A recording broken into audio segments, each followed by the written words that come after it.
La placa bacteriana es considerada el factor etiológico principal de las enfermedades gingivales y periodontales. Por ello, mediante el control de placa, podremos evaluar el cumplimiento y la técnica de cepillado del paciente, así como poder instruir al mismo. La profundidad de sondaje es la distancia desde el margen gingival hasta el fondo del surco o de la bolsa periodontal. En el periodontograma se anotan 6 puntos por diente que corresponden en distal, medial y mesial por vestibular y por palatino, pero el sondaje debe ser continuo alrededor de todo el diente. Siempre que la marca caiga entre dos valores, anotaremos el número más elevado. 2, 2, 2, 2 y lo mismo por palatino. Empezaremos por distal del 23. Cuando evaluamos la profundidad de sondaje, debemos determinar si durante este procedimiento ha habido o no sangrado al sondaje. En caso de que haya habido sangrado al sondaje, se tendrá que marcar en qué zona se ha producido el sangrado, es decir, si ha sido en mesial, en medial o en distal, ¿de acuerdo? De vestibular o palatinolingual. El siguiente parámetro clínico a evaluar sería la relación entre el margen gingival y la línea melocementaria. Aquí se incluyen lo que se denomina la recesión gingival, ¿de acuerdo? Es cuando existe migración apical del margen gingival respecto a la línea melocementaria, y por otro lado también las pseudobolsas, que es cuando el margen gingival se encuentra coronal a la línea melocementaria. Entonces, nos podemos encontrar con tres situaciones clínicas. Podemos tener que el margen gingival coincide con la línea melocementaria, en este caso el valor de recesión gingival es de 0. En el caso en el que el margen gingival esté apical a la línea melocementaria, tendríamos una recesión verdadera, ¿de acuerdo? Y el valor se anota en valor positivo. Y en el caso en que el margen gingival esté coronal a la línea melocementaria, tendríamos que anotar en el periodontograma este valor en negativo. 0, 0, 0. En cuanto a la encía adherida, ¿de acuerdo? En el periodontograma solemos anotar los valores de 2 o inferior para poder determinar qué cantidad de encía adherida tiene el paciente a nivel de cada diente. En primer lugar, tenemos que localizar la línea mucogingival.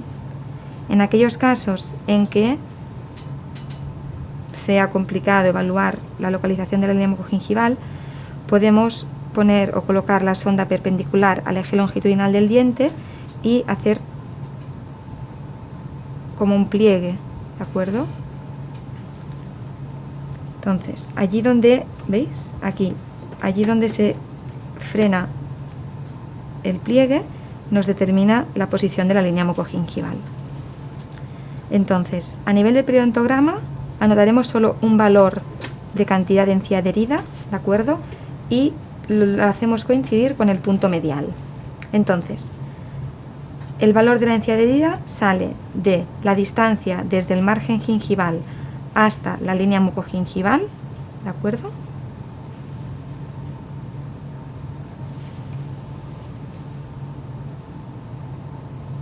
Que en este caso, por ejemplo, serían 9 milímetros, y se le tiene que restar el valor de la profundidad de sondaje, es decir, de la encía libre, que en este caso es de 2. Por lo tanto, 9 menos 2, 7. A nivel del 1.2 tenemos 7 milímetros de encía adherida. Y esto se iría realizando en todos los dientes. Pero, sobre todo, y como he dicho, se tendrán que anotar los valores de 2 o inferior. Para evaluar la afectación de furcas, en primer lugar debemos saber o determinar cuántas furcas tenemos. Los molares superiores tienen 3 furcas, una vestibular, una mesial y una distal. Las vestibulares se evalúan desde vestibular con la sonda Navers, ¿de acuerdo? Y la mesial y distal desde palatino, a nivel de los 2/3 palatinos, ¿de acuerdo? A nivel del primer premolar superior, ¿de acuerdo? Podríamos encontrar una furca mesial y otra distal, ¿de acuerdo? Y la manera de evaluarla también sería de esta forma.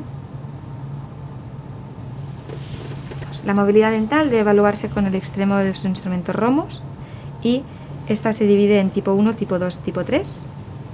Tipo 1 es cuando el movimiento vestíbulo-palatino es inferior a 1. Tipo 2 cuando este movimiento es mayor a 1. Y tipo 3, a pesar de, existe un componente horizontal, pero en la tipo 3 tenemos también una movilidad coronoapical. El raspado y alisado radicular se incluye dentro del tratamiento periodontal de fase 1.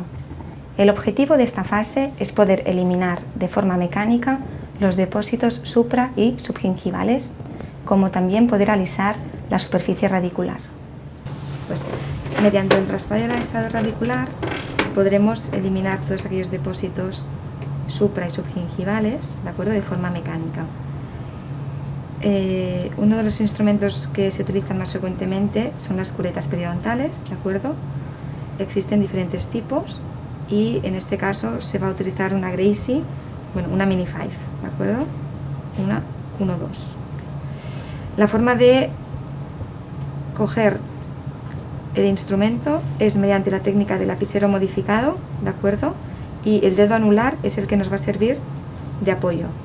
Es muy importante tener siempre un punto de apoyo, ya sea intraoral o extraoral. Entonces, a nivel de los incisivos, ¿de acuerdo?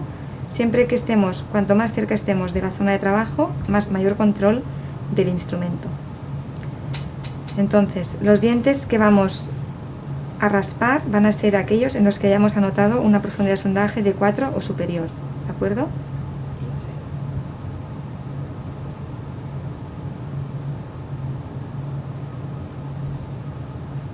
Entonces, el raspado de la alisado radicular debería realizarse siempre con anestesia, ¿de acuerdo? Porque molesta. Entonces, para el control de placa, ¿de acuerdo? Y cuando utilicemos el revelador de placa líquido, el paciente tiene que colocar la punta de la lengua hacia el paladar y aplicaremos 3 gotitas, ¿de acuerdo? Entonces tiene que cerrar y pasar la lengua por todas las superficies.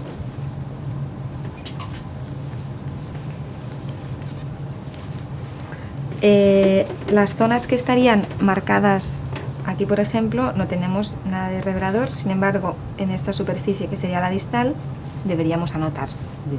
Entonces, haremos de 3 a 3, ¿de acuerdo? A nivel del 1.3, distal y mesial.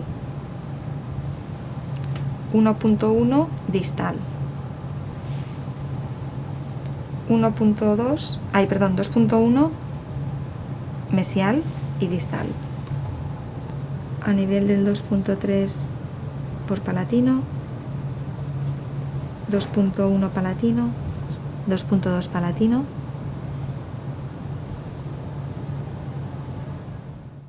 Al tener recinos gingivales, la técnica que tendrías que utilizar es la técnica de Stillman modificada. Entonces, la angulación respecto al eje longitudinal del diente serían 45 grados y las cerdas tendrían que estar apoyadas parte en el diente y parte en la encía. Una vez aquí deberías realizar un movimiento rotacional y luego de barrido desde la encía hacia abajo, hacia la cara oclusal. ¿De acuerdo? Rufo, tienes que coger unos 20-30 centímetros. Te lo tienes que enrollar con el dedo medio de cada mano, ¿de acuerdo? Y trabajarás con el índice y el pulgar, ¿sí? Entonces, es muy importante, ¿de acuerdo? Que realices un movimiento de deslizamiento, ¿de acuerdo? Porque los dientes están en contacto. Una vez sobrepasado el punto de contacto, ya puedes ir hacia un lado y hacia el otro.